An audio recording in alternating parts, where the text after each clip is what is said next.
Dear students, good evening. Welcome to all my channel, the Bio with T. So finally, I am here to discuss the most important points about the second line of defense. All the students will focus on this board and we will explain each and single point in detail. तो आज हम बात करने जा रहे हैं the main heading is second line of defense. Have you ever thought that what happens when microbes enter in our body? या फिर what happens when inflammation occurs? अब जो microbes हैं वो हमारे फर्स्ट बैरियर को क्रॉस कर चुके हैं और अब वो बॉडी में एंटर हो चुके हैं. हमारी जो लास्ट वीडियो थी उसमें हमने डिस्कस किया था कि किस तरह से बॉडी का जो फर्स्ट लाइन डिफेंस है जिसमें मेनली हमारे बैरियर्स मौजूद है वो किस तरह से माइक्रोब्स की एंट्रेंस को हमारी बॉडी में रोकते हैं. But now we have move towards the next step कि अब जो माइक्रोब्स है वो बॉडी में एंटर हो चुका है and now the body will generate the second line of defence. There are some key points. एक तो ये इनेट है, बाय बर्थ है, जेनेटिकली डिसाइडेड है, नॉन स्पेसिफाइड है, मींस ये टारगेटेड और नॉन टारगेटेड सभी माइक्रोब्स को किल कर सकता है. Second line of defense is explained mainly through three main events and they are killing, microbes को मार देना, inflammation और fever. Killing की extension है. Two further points are also discussed here: the complementary system of the proteins and the fever. And most of the time it has been asked to the students कि जो fever है it is a part of first line of defense, second or third. So this is the important MCQ. You will keep remember कि fever is the basic event of second line of defense. हम सभी पर detail में बात करेंगे. Killing further proceed की जाती है NK cells, natural killer cells के थ्रू या फिर सिंपल फैगोसाइटोसिस. आप सभी इससे वाकिफ हैं. Phagocytosis is proceeded through main events. Macrophages के इन्वॉल्वमेंट या फिर न्यूट्रोफिल्स की मुदाखलत. कैसे काम करते हैं we will explain here. First of all we will talk about macrophages. As the name is indicating, macro means large eater and phage means eater. They form in the bone marrow. ये bone marrow में बनता है और जब तक ये bone marrow में रहता है तो हम इसे मोनोसाइट्स कहते हैं. This is the important point. Life span पर बात करें 10 to 20 hours. But where mostly आप अगर नेटवर्किंग ब्राउजिंग करें तो वहां पर लाइफ स्पैन के बारे में काफी एम्बिगुअस सिचुएशन मिलती है कि इसका जो लाइफ स्पैन है वो ब्लड में क्या है और टिश्यूज में क्या है. So keep remember students, macrophages का जो लाइफ स्पैन है वो 10 to 20 आवर्स है इन ब्लड. ये इसका ब्लड में लाइफ स्पैन है और टिश्यू में इसका जो लाइफ स्पैन है it is lived for many years. बहुत सालों तक रह सकता है, कई महीनों तक रह सकता है, कई सालों तक रह सकता है. एंड डू यू नो हमारी बॉडी में बहुत से ऐसे ऑर्गन्स हैं जिनके पास अपने अपने मैक्रोफेजेस मौजूद है. Liver is one of them and as well kidney is also one of them. Well, overall lifespan की अगर बात करें in the comparison of neutrophil, and this is the important MCQ और एंटी टेस्ट में भी आ चुका है. Overall इसका लाइफ स्पैन ज्यादा है, much more in the comparison of neutrophil. हम इस पर भी अभी बात करेंगे. I have already told you ये बड़े साइज के माइक्रोब्स को खा जाता है. इवन कभी कभी पूरे बैक्टीरिया को खा सकता है फैगोसाइटोसिस के through. And you should be familiar the process of phagocytosis through your first lectures जो आपने अपने चैप्टर नंबर 1 में पढ़े हैं या दूसरी बुक्स में वो 4th चैप्टर में एक्सप्लेन किए जाते हैं. इसी तरह ये रेड ब्लड सेल को मुकम्मल तौर पर खा सकता है. And this is the most important point, remove the पस. What do you mean by the pus? The dead cells. Body में जो सेल्स मर जाते हैं ये उस उन डेड सेल्स को या वो जो बनने वाली पस है उन्हें बॉडी से रिमूव कर देता है. So students, I am talking about the working of the macrophages and how it works actually. Okay, look upon here. This is the first point, this one. अभी तक ये बोन मैरो में, bone marrow में बनने के बाद ये blood में आ जाएगा और स्टिल अभी ब्लड में हम इसे मोनोसाइट ही कहेंगे. तो डिफरेंस किस चीज का है? सिर्फ उसके साइज का.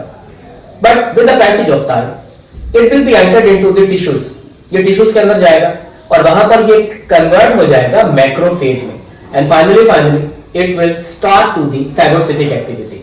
Here we have shown the case of bacteria. अब ये बैक्टीरिया को खा रहा है. Next most important event, during phagocytosis ये रिलीज करता है कुछ पर्टिकुलर प्रोटीन्स. ये पॉइंट बुक में बहुत ही लिमिटेड करके एक्सप्लेन किया गया. Protein like interleukin 1, interferon, but actually it releases many types of protein. अभी हमारा जो कंसर्न है, हम आपको बताएंगे कि वो जो भी प्रोटीन है, ईदर इंटरफेरॉन या कोई और सिग्नलिंग प्रोटीन है लाइक इंटरल्यूसिन 1 और एक्सेट्रा, वो प्रोटीन बेसिकली करती है. You will just keep remember the working. ये सिग्नलिंग का काम करेगी और ये कहां से आ रही है स्टूडेंट्स? ये आ रही है इस मैक्रोफेज से. और कब आ रही है? जब उसमें फैगोसाइटोसिस स्टार्ट करती. ये प्रोटीन सबसे पहले नेचुरल किलर सेल्स को एक्टिवेट करेगी. हम इस पर अभी बात करेंगे. नंबर 2, बी सेल्स, जो कि पार्ट है हमारे थर्ड लाइन ऑफ डिफेंस का. मींस ये बहुत ज्यादा इंटरेस्टिंग पॉइंट है कि macrophage basically second line of defence में भी इन्वॉल्व है और as well third line of defence में भी. हमारे आने वाले लेक्चर में हम उसे भी एक्सप्लेन करेंगे. नंबर 3, ये फीवर को एक्टिवेट करवाता है. फीवर का क्या प्रोसेस है? We will talk about that. And the last one is this, ये फर्दर मोनोसाइट्स की मैच्योरेशन पर काम करता है. So these are the points. यानी कि प्रोटीन कब आई? जब इसने फैगोसाइटोसिस स्टार्ट की और उस रिलीजिंग प्रोटीन ने मल्टीपल फंक्शंस परफॉर्म किए. नेचुरल किलर सेल्स को एक्टिवेट कर दिया, बी सेल्स को एक्टिवेट किया जो थर्ड लाइन ऑफ इम्यूनिटी का पार्ट है, फीवर को स्टिमुलेट किया और लास्ट में उसने क्या किया? फर्दर जो बोन मैरो में मौजूद मोनोसाइट्स हैं उनको जाकर डिफरेंशिएशन से गुजारेगा. इसी तरह फैगोसाइटोसिस का जो दूसरा प्रोसेस है वो न्यूट्रोफिल के थ्रू एक्सप्लेन किया जाता है. Here we have the neutrophil. Short life span in the comparison of macrophage, 4 to 5 hours in blood, and in tissues में जो इसका लाइफ स्पैन है वो 4 to 5 days का. and now you can generate the comparison. और अब हमारे पास ये रिजल्ट है कि इन दोनों में, न्यूट्रोफिल और मैक्रोफेज में, जो ज्यादा लाइफ स्पैन है वो मैक्रोफेजेस का है. they have shorter lifespan. Okay, but there are some important points. ये वो पहले सेल है जो इन्फेक्शन की साइट पर मूव करता है. जैसे बॉडी में कोई इन्फेक्शन है तो ये सबसे पहले जाएगा. बट एक लूज पुल ये है कि ये फैगोसिटिक एक्टिविटी के बाद खुद मर जाता है. Move like amoeba, not the amoeba, I am just saying they move like amoeba. यानी कि इसमें सुडोपोडिया बनता है जो कि एक साइटोप्लाज्मिक प्रोजेक्शन है.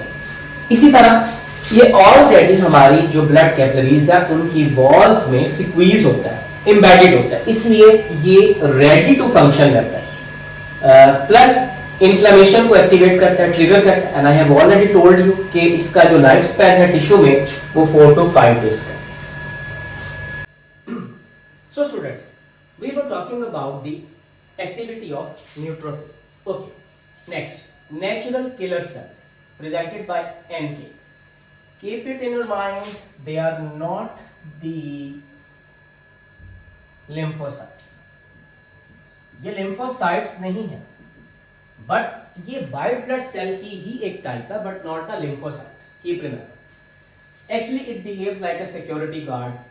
कोई security guard है और वो स्कूल के गेट पर खड़ा है और कोई ऐसी एक्टिविटी हो जाती है कि वो खुद कुछ नहीं कर सकता, लेकिन वो अपने नेटवर्क को इन्फॉर्म करेगा.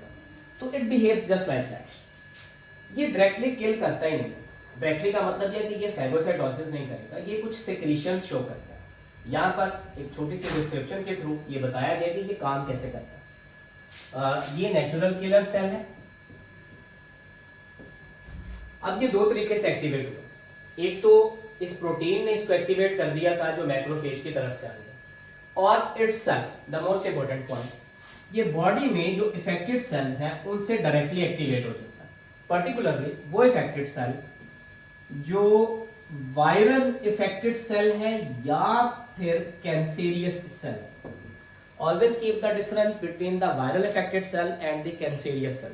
कैंसेरियस सेल्स का मतलब है कि उसमें मल्टीपल म्यूटेशंस हुई हैं और वो अब अनकंट्रोल्ड डिवीजन से गुजर रहा है, जबकि वायरल इफेक्टेड सेल्स का मतलब यह है कि cell has been occupied by the viruses, that's all. But जब ये एक्टिवेट हो गया, ये कोई इफेक्टेड सेल है, इधर यहाँ पर हमने शो करवाया कि ये वायरल इफेक्टेड सेल है, इसकी सरफेस पर पर्टिकुलर प्रोटीन है जिसने इसे एक्टिवेट किया। Now what it is doing, क्या करता है, ये डायरेक्ट किलिंग नहीं करता, ये कुछ सेक्रीशंस शो करता है। ये सेक्रीशंस दिखाई गई, ये सेक्रीशंस दो तरह की हैं, परफोरिन्स और ग्रैनजाइम्स। परफोरिन्स क्या करती हैं, इसकी वॉल्स के ऊपर जाकर सुराख डाल देती है, पोर्स बना देती है। As the name is indicating, perforin means pores. फिर इन्हीं सेक्रीशंस में शामिल है ग्रैनजाइम्स, ऐसे एंजाइम्स जो पर्टिकुलरली इसमें जाकर एपोप्टोसिस कॉज करते हैं। What is apoptosis? The programme cell death.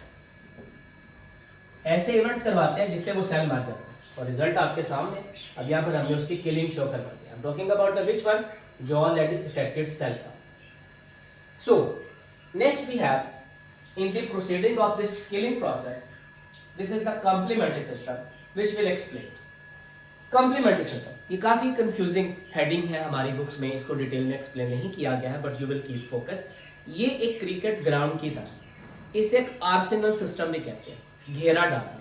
जैसे एक क्रिकेट ग्राउंड में एक बॉल एक प्लेयर से दूसरे प्लेयर के पास, किसी ने बॉल को शॉट कर दिया नियर टू द बाउंड्री, अब वो बॉल दोबारा हमने उस विकेट वाली पिच पर, उस विकेट वाली प्लेस पर पहुंचा दी।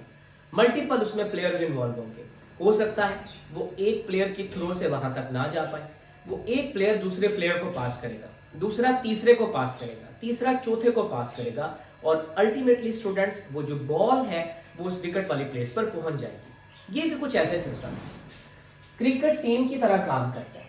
हाउ इट वर्क्स, एक्चुअली इसमें 20 to 30 टाइप्स के डिफरेंट प्रोटीन्स हैं, इन्हें प्लाज्मा प्रोटीन्स कहा जाता है और mainly it is produced by the liver.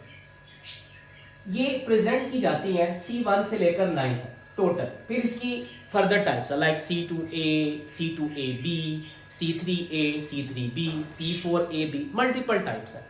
तो C1 से C9 तक हम इन्हें सिंपल अल्फाबेटिकली प्रेजेंटेशन से शो करवा देते हैं। क्वेश्चन इज दिस कि ये जो कॉम्प्लीमेंट्री प्रोटीन है ये काम कैसे करती है, तो यहाँ पर उसका आंसर आपके पास। इन्हें 3 तरीके से एक्टिवेट किया जाता है। सबसे पहला है लेक्टिन पाथवे, इसे MBA कहते हैं। What do you mean by that MBA? M stand for mannose, mannose एक शुगर का नाम है, आप लोग वाकिफ है। B stand for binding, mannose binding. A stand for activation. मैं डिटेल में बताता हूँ। होता यह है कि जब भी कोई माइक्रोब आया, उन माइक्रोब्स की सरफेस पर एक शुगर मौजूद होती है जिसे मैनोज कहते हैं। लेक्टिन एक प्रोटीन है जो कॉम्प्लीमेंट्री प्रोटीन का पार्ट है। वो लेक्टिन उस मैनोज के साथ, जो मैनोज कहाँ पर मौजूद है, माइक्रोब्स के सरफेस पर मौजूद है, उनके साथ जाकर बाइंड कर देता है। मैं रिपीट करता हूँ, फिर सुने स्टूडेंट्स। माइक्रोब अंदर आया, उसके सरफेस पर मैनोज मौजूद है, शुगर मौजूद है। लेक्टिन जो कि कॉम्प्लीमेंट्री प्रोटीन सिस्टम का पार्ट है, वो प्रोटीन जाकर बाइंड करती है उन माइक्रोब्स के सरफेस पर मौजूद मैनोज के साथ। इस तरह से ये इस कॉम्प्लीमेंट्री सिस्टम प्रोटीन्स की एक्टिवेशन हो जाती है।